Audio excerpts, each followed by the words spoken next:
For 1,000 years, humanity had been the galaxy's sleeping giant. Earth remained quiet, its massive fleets docked in hidden stations beyond the rim worlds.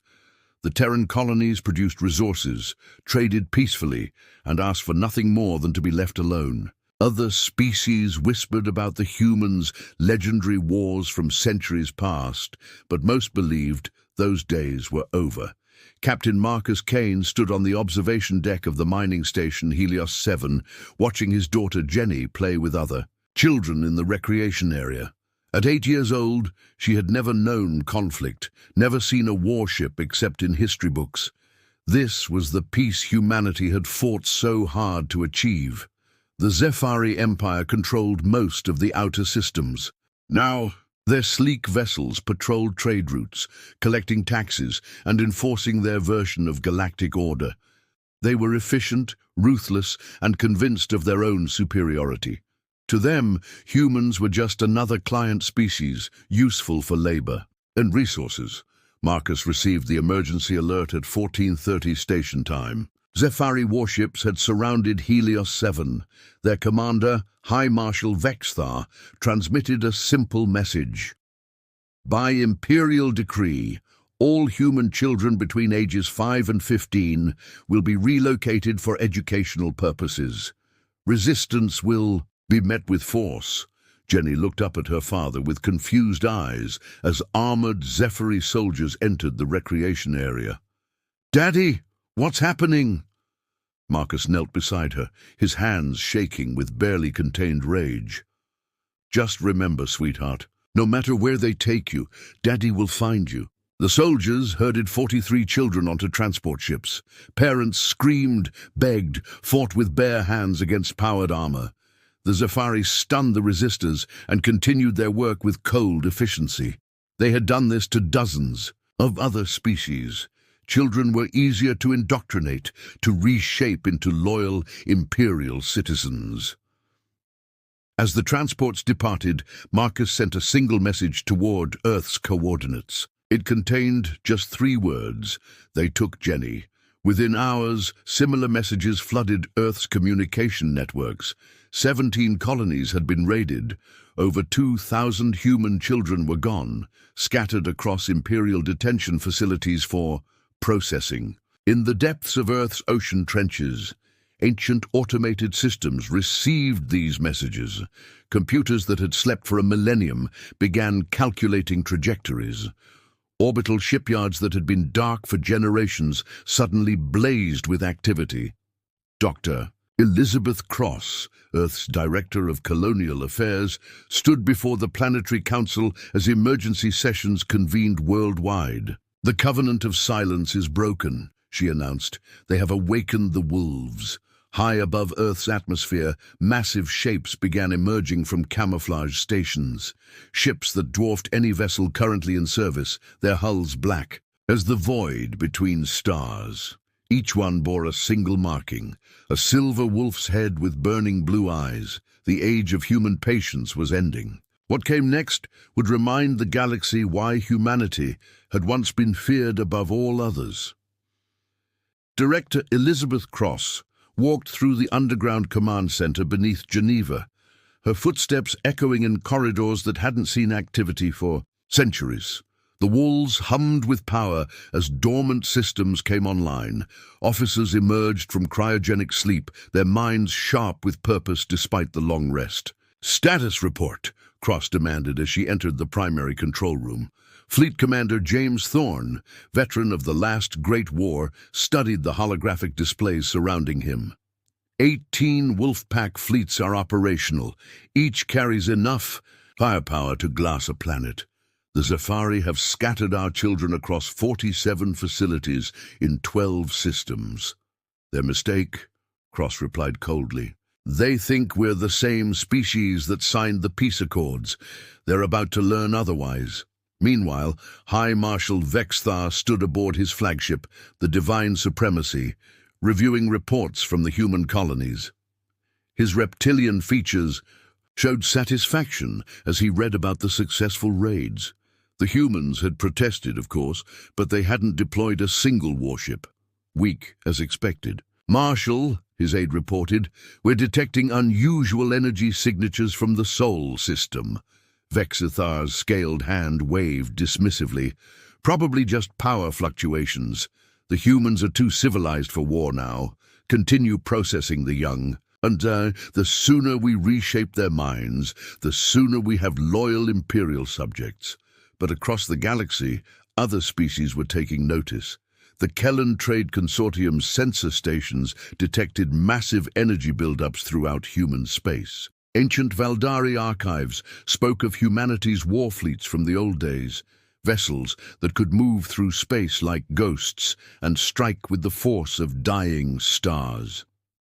Captain Zara Voss of the merchant vessel Lucky Strike was the first civilian to witness humanity's awakening. Her ship was passing through the outer rim when space itself seemed to tear open. A human vessel emerged from what looked like a wound in reality, its black hull absorbing light like a hungry void. The ship was impossibly large, easily 3 kilometers long. No visible weapons, no standard propulsion systems, just smooth metal that seemed to bend light around its edges.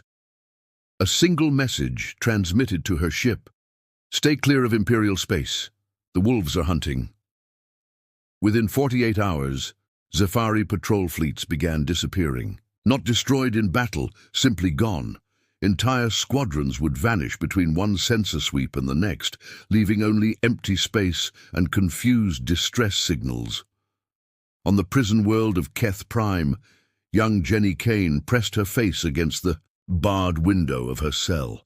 Other human children crowded around her, their faces pale with fear and homesickness.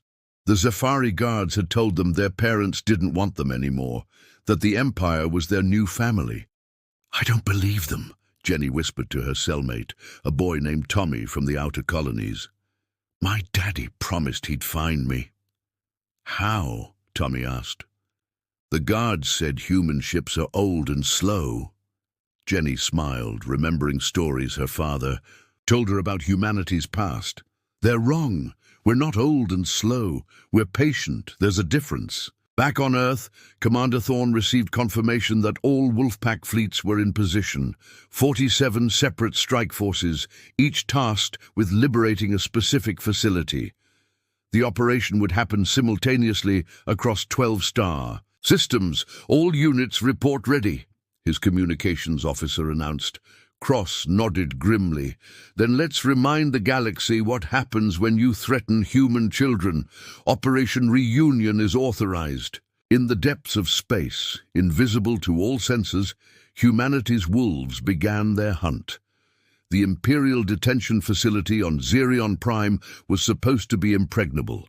Surrounded by an asteroid field and defended by a full battle group, it processed children from dozens of conquered species. The Zefari had turned psychological manipulation into an art form, breaking young minds and rebuilding them as loyal Imperial citizens.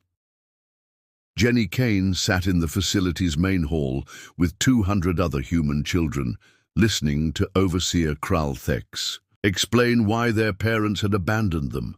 The reptilian alien's voice was hypnotically soothing, designed to plant seeds of doubt and despair. "Your family sold you to us," Kralthex lied smoothly. "Humans value profit over offspring. But the Empire values you. Serve faithfully, and you will have purpose." Some of the younger children were beginning to believe. Jenny saw doubt creeping into their eyes, heard sniffles as they began to accept that they were truly alone. She stood up, her 8-year-old voice cutting through the alien's speech. "You're lying," she declared. "My daddy keeps his promises. He's coming for us." Kralthex's yellow eyes fixed on her with amusement. "Your father is a miner on a remote station. What could he possibly do against the might of the Empire?" Before Jenny could answer, the lights went out. Emergency power kicked in, bathing everything. In red light, alarms blared as defense systems activated. Through the facility's reinforced windows, the children could see something impossible. The entire Imperial battle group was gone. 23 warships had simply vanished. "This is impossible," Galactic hissed into his communicator. "Where is the fleet?" The answer came as a whisper through the facility's speakers, a human voice speaking in perfect Zephyri. "They are learning what happens to those who harm our young." Commander Rachel Stone stood on the bridge of the UES Silent Fury, one of humanity's Wolfpack vessels. Her ship had just eliminated an entire battle group without firing a shot. The new quantum displacement weapons had simply translated the Zephyri ships into different dimensions, leaving them lost in spaces between realities. "Facility shields are down," her tactical officer reported. "Marine teams are ready for insertion. Deploy." "Them," Stone ordered. "Rules of engagement are clear. Retrieve our children, eliminate any threat, leave no witnesses." The Zephyri had never seen anything like human soldiers from the Wolfpack fleets. Their armor didn't just protect them, it made them nearly invisible, able to phase through solid matter when needed. They moved like living shadows, their weapons firing rounds that could track targets around corners. Kralthex barely had time to scream before a human marine materialized behind him. The facility's guards found themselves fighting enemies who seemed to teleport, who anticipated their every move, who struck with precision that bordered on precognitive. High Marshal Vexathar's scaled hands trembled as he reviewed the casualty reports. In 72 hours, the Zephyri Empire had lost nearly a third of its fleet without humanity firing a single conventional weapon. Ships vanished into dimensional rifts, entire squadrons found themselves trapped in temporal loops, and defense stations simply stopped existing. "How are they doing this?" he demanded of his science officers. Chief Researcher Nalthek studied the sensor data with growing fear. "The technology operates on principles we don't understand. They're manipulating space-time itself, Marshal. Our weapons can't even target them properly." The truth was worse than Vexthar imagined. Humanity hadn't just been hiding during their 1,000-year silence, they had been evolving. While other species fought with plasma and kinetic weapons, humans had unlocked the fundamental forces of reality itself. On Earth, Director Cross stood in the newly revealed command center of Operation Deepwatch. For a millennium, humanity's greatest minds had worked in secret, developing technologies that would make war itself obsolete. Not through peace, but through such overwhelming superiority that conflict became meaningless. "Status of the Imperial response?" Cross asked Commander Thorne. "They're mobilizing everything," Thorne replied. 12 full armadas converging on human space. Vexthar is calling it the final crusade, Cross nodded calmly. "Then it's time for the demonstration." Captain Marcus Kane stood on the bridge of the UES Retribution, watching his daughter Jenny in the ship's safe quarters. She was drawing pictures of their rescue, her young mind already processing the trauma with remarkable resilience. Human. Children were stronger than most species realized. "Daddy," Jenny asked, "why were the aliens so surprised when you came for us?" Marcus knelt beside her, considering his words carefully. "Because they forgot something important, sweetheart. They forgot that humans keep their promises. The Zephyri's final crusade was the largest military mobilization in galactic history. 2,000 warships, crews from a dozen subject species, weapons capable of cracking planets. They jumped into the Sol system, expecting to overwhelm the humans through sheer numbers. Instead, they found empty space.